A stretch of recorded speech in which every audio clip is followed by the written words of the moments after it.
Assalamualaikum warahmatullahi wabarakatuh. Apa kabar anak-anak? Semoga pada hari ini kalian sehat semua. Sebelum pembelajaran dimulai, marilah kita berdoa terlebih dahulu supaya diberikan kelancaran dan kemudahan dalam belajar. Assalamualaikum warahmatullahi wabarakatuh. Pada pertemuan kali ini Bu Nur akan membahas mengenai vektor. Bahwa besaran dalam fisika selain ada besaran pokok dan besaran turunan, ada dua besaran lagi yang dipelajari, yaitu mengenai besaran vektor dan besaran skalar. Besaran vektor adalah besaran yang hanya punya nilai dan arah. Contohnya kecepatan, perpindahan, momentum, gaya, dan sebagainya. Sedangkan besaran skalar adalah besaran yang hanya punya nilai. Contohnya suhu, waktu, panjang, kelajuan, usaha, energi adalah contoh besaran skalar. Kalau kamu melihat pada sepeda motor kalian ada namanya alat ukur speedometer. Speedometer itu tidak menunjukkan arah tetapi hanya menunjukkan nilai. Itu digunakan untuk mengukur kelajuan, bukan untuk mengukur kecepatan. Lambang vektor. Lambang vektor dinyatakan dengan anak panah. Dengan anak panah seperti ini adalah titik pangkalnya, misalkan ini vektor A. Ya, OA ini lambangnya dilambangkan dengan tanda panah, ini menunjukkan arahnya. Arah daripada vektor. OA adalah panjang vektor. Kalau diberi anak panah berarti vektornya dari O ke titik A. Untuk pensifat vektor, kalau misalkan seperti ini, vektor adalah arahnya positif, nilainya positif. Misalkan kalau ke kiri adalah vektor negatif. Ini arahnya OB misalkan. Vektor OB. Untuk penjumlahan vektor. Penjumlahan vektor. Penjumlahan vektor ada dua. Yang pertama adalah penjumlahan vektor secara poligon. Penjumlahan vektor dengan cara poligon. Contohnya misalkan ada vektor A. Vektor A arahnya ke sana, vektor B arahnya ke kanan, vektor C arahnya ke atas misalkan. Ke atas ini vektor C. Kalau dijumlahkan, misalkan di sini vektor A ditambah dengan vektor B ditambah vektor C. Vektor A ditambah vektor B ditambah vektor C. Maka resultan atau hasil penjumlahannya adalah pangkal vektor pertama dihubungkan dengan ujung vektor terakhir. Berarti dihubungkan ke sini. Ini adalah resultannya. Berarti di sini A ditambah B ditambah dengan C. Ini adalah resultan daripada vektor yang dijumlahkan dengan cara poligon. Yang kedua, dengan cara jajaran genjang. Jajaran genjang. Misalkan di sini ada vektor A dan ada vektor B. Kalau dijumlahkan, vektor A arahnya ke sana, vektor B ke sini. B ini A. Maka kalau dijumlahkan, kalau ini ditarik dengan garis, dibuat garis putus-putus akan membentuk bangun jajaran genjang. Ini adalah resultannya. Untuk sudut antara A dan B adalah alfa, sedangkan sudut antara A dan R misalkan di sini alfa 1 dan R dengan B adalah alfa 2. Maka resultan daripada vektor yang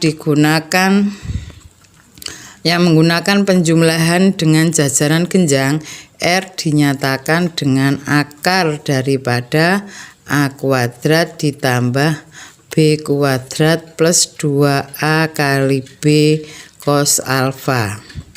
Untuk materi kosinus kalian di SMP belum diajari, nanti dijelaskan Bu Nur. Sekarang untuk mencari arah vektor. Arah vektor. Arah vektor di sini resultannya membentuk sudut alfa. Sedangkan untuk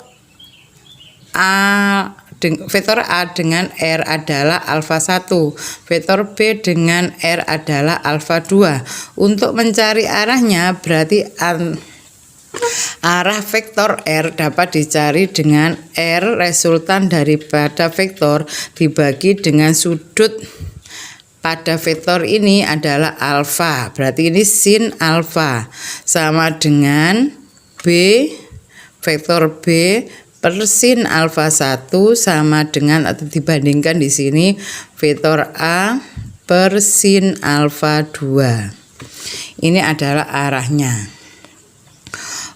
Sebelum belajar lebih lanjut ini nanti saya jelaskan mengenai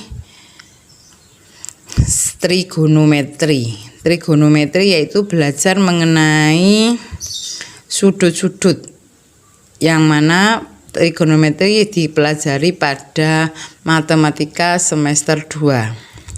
Selanjutnya, untuk menentukan nilai resultan untuk sudut-sudut tertentu. Misalkan di sini menentukan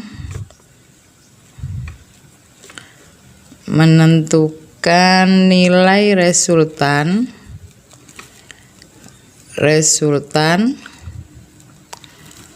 untuk sudut-sudut tertentu.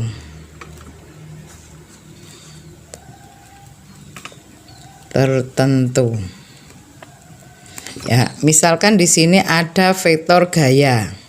Yang pertama, sudut apit sama dengan 0. Sudut apit 0. Vektor A atau misalkan vektor F1, vektor F2. DO. F1 sama F2 tidak membentuk sudut atau arahnya sama, sudutnya adalah 0, maka resultannya dinyatakan dengan F1 plus F2. F1 plus F2. Asalnya dari sini cos 0 nilainya 1. Kalau dicari dengan menggunakan resultan sama dengan akar daripada F1 kuadrat ditambah dengan F2 kuadrat ditambah dengan 2F1 kali F2 cos 0. Cos 0 karena tidak membentuk sudut. Cos 0 di sini nilainya 1, maka akan menjadi F1 kuadrat ditambah dengan F2 kuadrat ditambah 2F1 kali F2 cos 0 adalah 1. Kalau ini dinyatakan dengan penjumlahan, berarti ini F1 kuadrat ditambah dengan 2F1 kali F2 plus F2 kuadrat.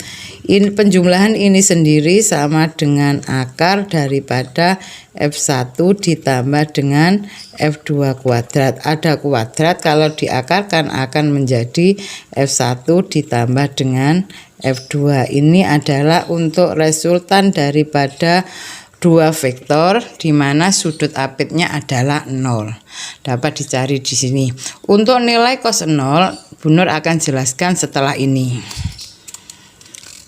Kalau sudut apitnya 180, 190, nanti di situ dapat kalian lihat di buku kalian halaman 60.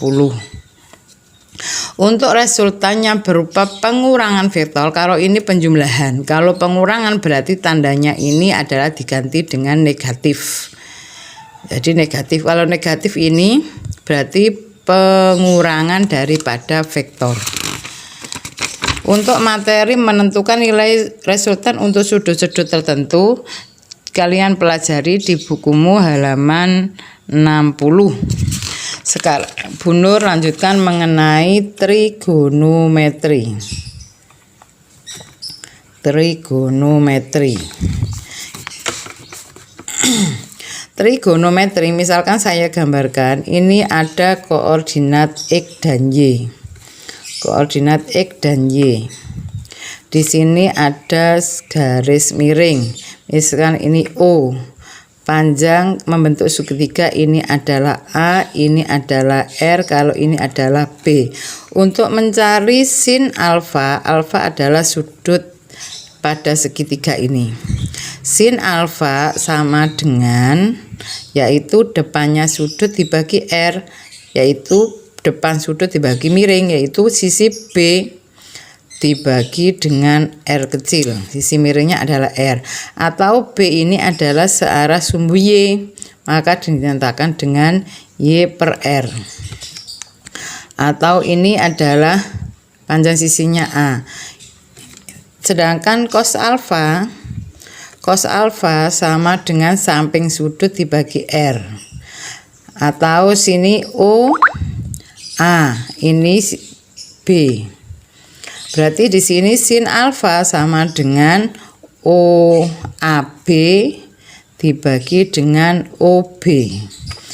OB, AB di sini sama dengan sisi Y. Panjang Y ini, sedangkan sisi miringnya adalah R. Sedangkan cos alfa, sisi sampingnya sudut alfa adalah OA. Berarti OA dibagi dengan OB, sisi miringnya. Maka OA adalah searah sumbu X, maka ditentukan dengan X dibagi dengan R. Untuk tangen alfa. Tangen alfa itu sama dengan AB, sisi depan sudut dibagi samping sudut dibagi OB. AB dibagi dengan OB atau Y dibagi dengan X. Y bagi dengan X.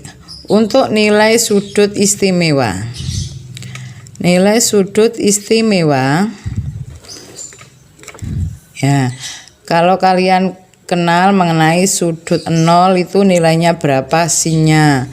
Cos 0 berapa? Ini sin, cos, tangen. Sudut 0 30, 45,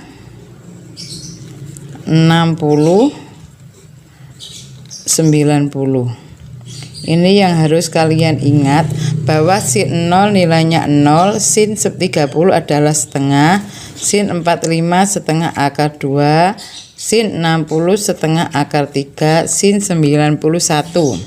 Cos 0 nilainya 1, cos 30 setengah akar 3, cos 45 setengah akar 2, cos 60 adalah setengah, cos 90 adalah 0. Tangen 0 adalah 0, tangen 30 adalah sepertiga akar 3, tangen 45 adalah 1, tangen 60 adalah akar 3, tangen 90 adalah tak terhingga. Ini adalah sudut-sudut istimewa, nilai sudut istimewa. Bahwa kita tahu sudut dalam satu lingkaran ada 360. 360 itu kita bagi menjadi 4 kuadrat.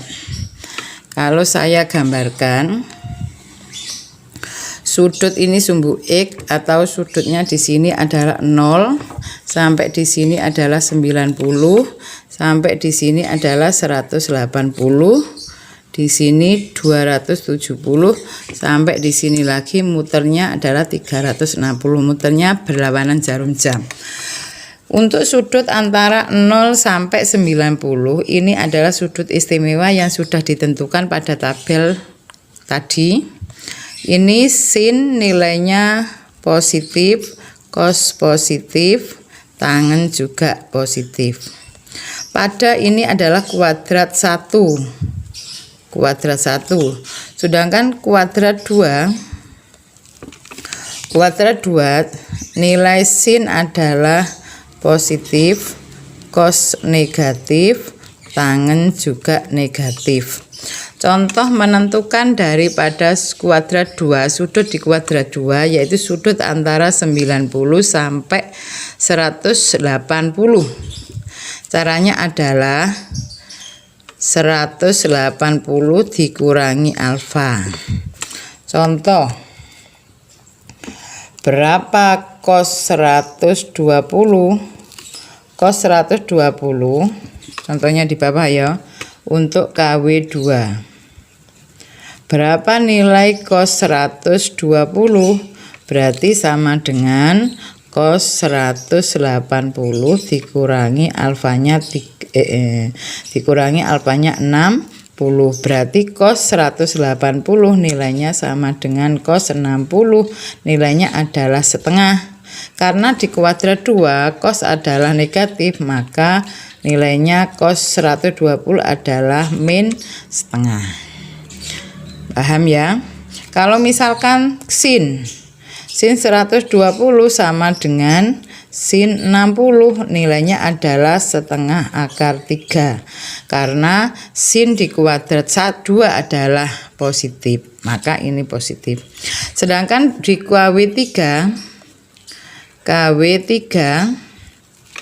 ini sin negatif, cos negatif, tangen positif. Cara menentukan adalah 180 ditambah alfa. Ya, selanjutnya KW3. Cara menentukannya berapa nilai tangen 240? Berarti sama dengan tangen 180 ditambah 60. Tambah 60. 180 tambah 60 kan 240, berarti tangen 240 sama dengan tangen 60, nilainya adalah akar 3. Kenapa akar 3? Karena tangen di kuadrat 3 adalah positif. Maka kalau ditanyakan berapa sin 225, berarti sama dengan sin 180 ditambah 45. Berarti sin 225 sama dengan sin 45. Nilainya bukan positif melainkan negatif. Berarti min setengah akar 2. Paham? Sekarang di kuadrat 4. Di kuadrat 4 nilai sin adalah negatif, cos positif, tangen negatif. Rumusnya yang dipakai adalah 360 min alfa. Di KW4 misalkan berapa nilai sin 330? Berarti sama dengan sin 360 dikurangi dengan 30. Berarti nilai sin 330 sama dengan nilai sin 30. 360 dikurangi 30 berarti 30 ini. Sin 30 nilainya setengah. Karena di kuadrat 4 sin adalah negatif, maka nilai sin 330 adalah min setengah. Coba nanti kalian lanjutkan menentukan nilai sudut-sudut istimewa. Sudut-sudut istimewa berarti mulai dari sudut di kuadrat 2. Di kuadrat 2 sin cos tangen. Di kuadrat 2 berarti mulainya dari KW2. KW2 berarti ada sin atau sudutnya dari 120, 135, 150, 180. Berapa nilainya? Terus di kuadrat 3 coba kalian lengkapi nanti. Nah, ini 180 tambah 30 berarti 210, 225, 240, 270. Ini di kuadrat 3. Di kuadrat 4 300, 310, 330. Yang terakhir adalah 360. Coba kalian cari nilai daripada sudut-sudut itu tadi sudah dijelaskan Bu Nur. Misalkan cos 120 nilainya adalah min setengah, berarti cos 120 adalah min setengah, sedangkan sin 120 adalah setengah akar 3, berarti tangannya adalah negatif akar 3. Coba kalian isi sampai sudut 360. Tolong catatan ini di penjelasan Bu Nur dicatat sampai selesai. Untuk uji prestasi mandiri di halaman 64 nomor 4, coba kalian kerjakan setelah mencari sudut-sudut ini. Jadi sudut-sudut istimewa, tentukan resultan vektor. Coba kalian pelajari 2 buah vektor masing-masing 5 satuan dan 10 satuan. Itu kalian cari 2 vektor searah, kedua vektor berlawanan, kedua vektor saling tegak lurus, kedua vektor saling membentuk sudut 60, dan kedua vektor membentuk sudut 120, sedangkan arahnya pakai tadi R per sin alfa. Ini pakai resultan. Kalau tegak lurus berarti sudutnya 90, kalau berlawanan berarti sudutnya 180, kalau searah sudutnya 0.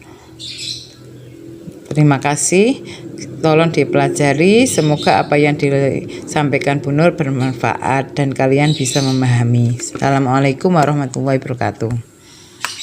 Selanjutnya untuk penguraian vektor secara analitis. Misalkan di sini ada beberapa vektor. Coba dilihat bukunya soal latihan 3.4. Soal latihan 3.4 halaman 67. Misalkan di situ ada 3 vektor gaya.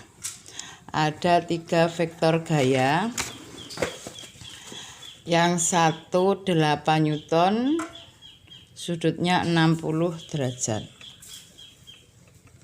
Ya, yang ini F1 8 Newton, sudutnya 60 derajat. Yang searah sumbu X F2 misalkan 8 Newton, sudutnya 180, sedangkan yang ke sini 12 F3 sama dengan 12 Newton, membentuk sudut di situ yang ke sini 60 derajat. Untuk penguraian secara vektor secara analitik, pertanyaan di situ adalah FR dan arahnya. Yang pertama resultan gayanya dan arah vektor. Untuk resultan vektor, untuk mencari resultan vektor yaitu Fx kuadrat ditambah Vfy kuadrat. Kita uraikan dulu dengan membuat tabel. Misalkan ini adalah diuraikan yang searah sumbu X dinyatakan dengan Fx sama dengan F cos alfa, sedangkan Fy sama dengan F sin alfa. Yang harus kalian perhatikan, F1 di sini sudutnya adalah 60 derajat. Ini F1. Sedangkan F2 sudutnya di sini adalah 180 derajat. Menghitungnya dari di sini 0. Ini sumbu X, sumbu Y. Dari sini ke sini 60, dari 0 ke sini 180, sedangkan F3 juga sama. Diuraikan dari sini ke sini. Berarti kalau muter 360 dikurangi 60 berarti di sini 300 derajat. 300 derajat. Kita uraikan F1X yaitu F1 cos 60. Sudutnya di sini 60. F1-nya 8 cos 60 setengah sama dengan 4 Newton. Sedangkan untuk Fx2 berarti F2 cos 180 derajat. Sini sampai sini 180 derajat. F2 nilainya 8 cos 180 adalah min 1, berarti min 8 Newton. Sedangkan untuk F3 Fx3 sama dengan F3 cos 300. Cos 300 di situ kemarin adalah setengah. Berarti 12 dikali setengah plus nilainya. Plus berarti di sini sama dengan 6. Sama dengan 6 Newton. Selanjutnya untuk gaya yang searah sumbu Y berarti Fy1 sama dengan F1 sin 60. F1-nya adalah 8 sin 60 setengah akar 3. Berarti sama dengan 4 akar 3 Newton. Sedangkan Fy2 sama dengan F2 sin 180. F2-nya 8 sin 120 adalah 0, maka jawabannya 0 Newton. Sedangkan Fy3 sama dengan F3 sin 300. F3 nilainya adalah 12, sin 300 adalah negatif setengah akar 3. Sama dengan min 6 akar 3 Newton. Kalau ini ditotal antara Fx untuk Fx, sigma Fx dapat dinyatakan dengan 4 ditambah min 8 berarti min 4. Min 4 ditambah 6 sama dengan min 2 Newton. Sedangkan Fy berarti 4 akar 3 ditambah 0, 4 akar 3 ditambah min 6 akar 3 berarti sigma Fy sama dengan min 2 akar 3 Newton. Sekarang kita tentukan resultan vektor. Resultan vektor F. Berarti Fr dinyatakan dengan akar Fx kuadrat ditambah dengan Fy kuadrat. Fx dinyatakan dengan berapa nilainya? Fx adalah min 2 sedangkan Fy adalah min 2 akar 3. Fx min 2 kuadrat ditambah dengan min 2 akar 3 kuadrat. F min 2 kuadrat sama dengan 4, sedangkan min 2 akar 3 kuadrat sama dengan 12. Sama dengan akar 16, nilainya adalah 4 Newton. Sedangkan